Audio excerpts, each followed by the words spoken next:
Hello, everyone, and welcome to Really Old Movies. I'm your host, Harrison Scullin, and today I'll be discussing A Trip to the Moon from 1902, starring and directed by Georges Méliès.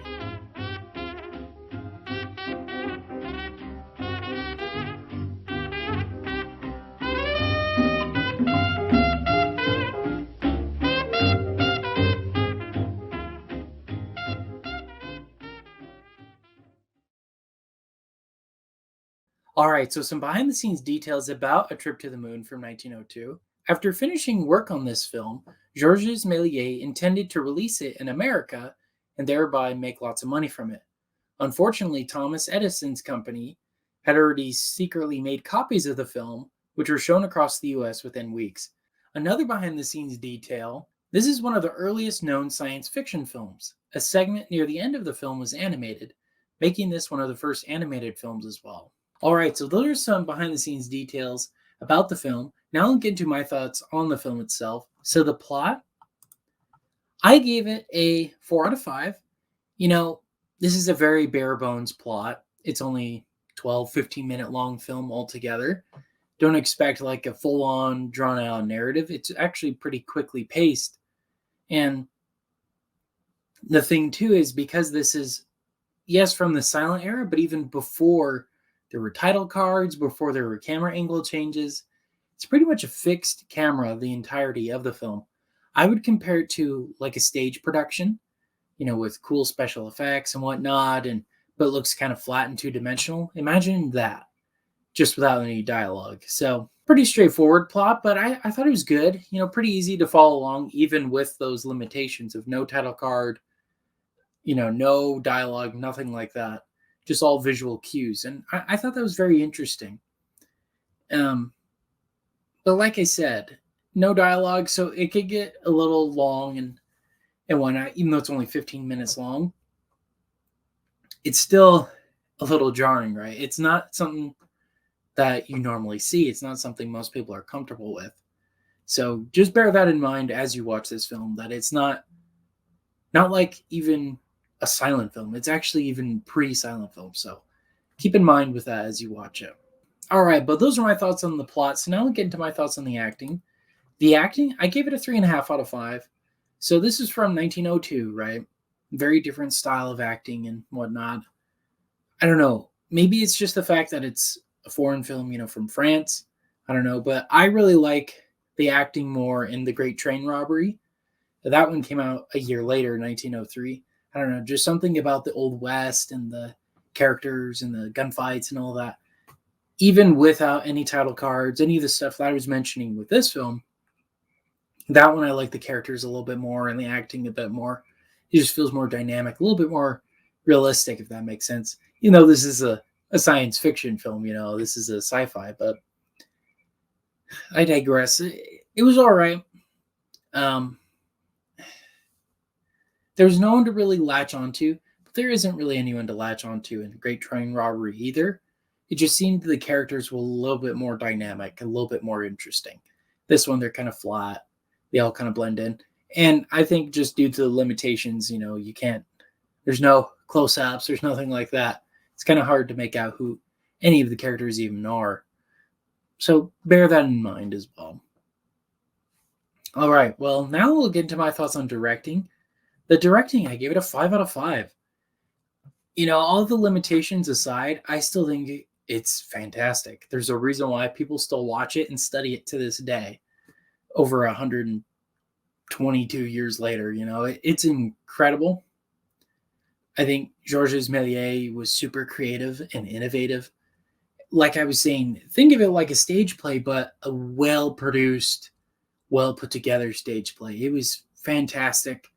He's got really, really talented, just everything. I mean, he's a star in the film, right? He's the wizard guy. He did all the visual effects. He did all the camera work. He's very innovative, and he and his whole cast and all the people he worked with were very talented people and really set the stage for what film is and for what science fiction is too. So I absolutely loved it. I think we could credit him for all the matte paintings, the creatures, all of that comes to mind. It's just brilliant, amazing, put together. He's really talented, really creative. And there's a couple more films on Max from him that I want to check out as well. Again, like 15 5-minute long things, but he's very innovative and you can't deny that. I mean, just watch. Like I saw clips of one. I've never finished it, but I think it's on Max as well, where he showed how he did the double exposure, so it looked like he was taking his head off and whatnot. It was very, very impressive stuff. So yeah, very talented, very huge pioneer in filmmaking. All right, so now we'll talk about cinematography and special effects. I gave that a 5 out of 5 as well. For all the same reasons I was mentioning, I just think it's incredible. I mean, there's hand tinting work that they did, so they painstakingly painted every single frame to make it in color. That's how he originally did it. It was incredible. The stages were really cool, the little cutouts and matte paintings and the moon effect. The classic thing from this movie is a rocket hits a moon in the eye. It's kind of weird, but also kind of cool. At the rocket itself, some of the animation actually reminds me a little bit of Monty Python. The Terry Gilliam animation he does. They're like little paper cutouts. I think even South Park was inspired by that too. But it's just really cool, really interesting looking. I love the costumes of the aliens. It, like I keep saying, it reminds me a lot of a really, really high quality stage play. All right, so now talking about the music. So for this particular version, I saw it on HBO Max. This one was restored by Criterion, and I also believe from Black Hawk Films, who work a lot with Flickr Alley. They do a lot of restorations and releases and whatnot. So this film, the music from this film, I'm not entirely sure if it's the original intention or original score, as is the case with a lot of silent films.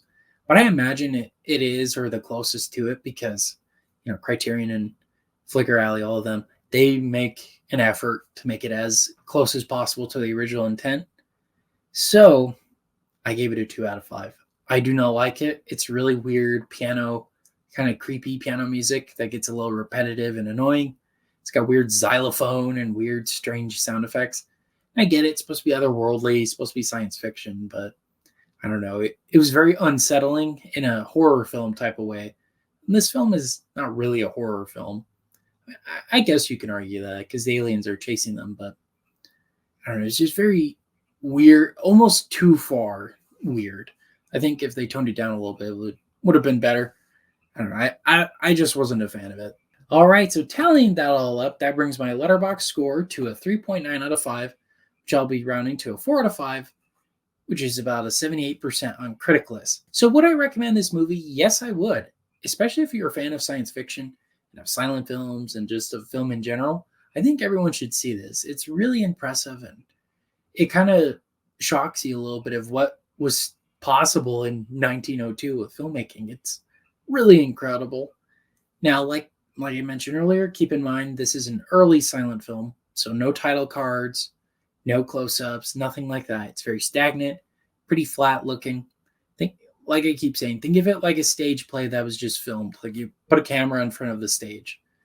So keep that in mind as you watch it. It's not unlike any other film most people even see now. So I keep that. So I think everyone should keep that in mind. But I really liked it. I definitely want to check out the other films by Méliès. There's about like 4 or 5 more on HBO Max, so I hope to watch all of those. And there's also Criterion and Flickr Alley releases of these films, so I definitely want to pick up for this one.